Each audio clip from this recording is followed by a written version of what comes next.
Dans un contexte de changement climatique où on essaie de diminuer son empreinte carbone, en quoi les cuves béton sont un outil important dans la vinification? Mais moi, j'aime bien les cuves béton. Déjà, les cuves béton chez nous sont plutôt très anciennes. On peut les voir derrière.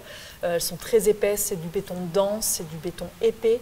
Et quand on fait du blanc ou du rosé, la première chose qu'on fait, c'est on le débourbe. C'est-à-dire qu'on sépare le liquide et le solide. Et ici, on le fait à froid. Donc en fait, on refroidit le raisin. Pour commencer, on rentre le raisin frais. Donc on le vendange la nuit ou très tôt le matin. Comme ça, on profite d'une température plus fraîche. Donc ensuite, ce jus qui est froid, dans la cuve en béton, le béton va garder le froid du débourbage. La température va remonter doucement, mais les murs en béton restent frais. Et en fait, on utilise moins d'énergie pour contrôler la température de fermentation, puisque la fermentation dégage de la chaleur, donc ça se réchauffe naturellement. On utilise moins d'énergie si les murs eux-mêmes sont tout froids et capables de restituer une partie du froid au jus. Donc on a voilà, une consommation d'énergie moindre. Contrairement aux cuves inox, où j'imagine qu'ils prennent beaucoup plus d'énergie parce qu'on doit contrôler la température. En fait, le froid se perd de suite. Le froid du débourbage va se perdre de suite. La cuve inox n'a pas d'inertie thermique, elle transmet sa chaleur directement. Très pratique pour sentir la température des cuves de rouge en juste posant la main dessus. On sait tout de suite si c'est trop chaud, si c'est trop froid. Mais voilà, il n'y a pas ce phénomène d'inertie thermique. Une fermentation de blanc, c'est 15 jours.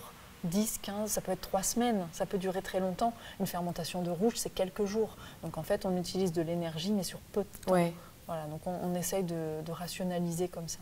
En fait, on retourne un peu en arrière parce qu'à une époque, les gens utilisaient beaucoup la cuve béton. Après, on l'a un peu laissé de côté. Ouais. Et c'est un peu populaire de retourner à la cuve béton. Donc, c'est sécurisant de savoir qu'en fait, c'est aussi un avantage pour diminuer les gaz à effet de serre. Ouais, oui, ouais. C'est bien aussi. Ouais. Et puis, il ne faut pas tout jeter de ce qui était fait avant. Bien sûr.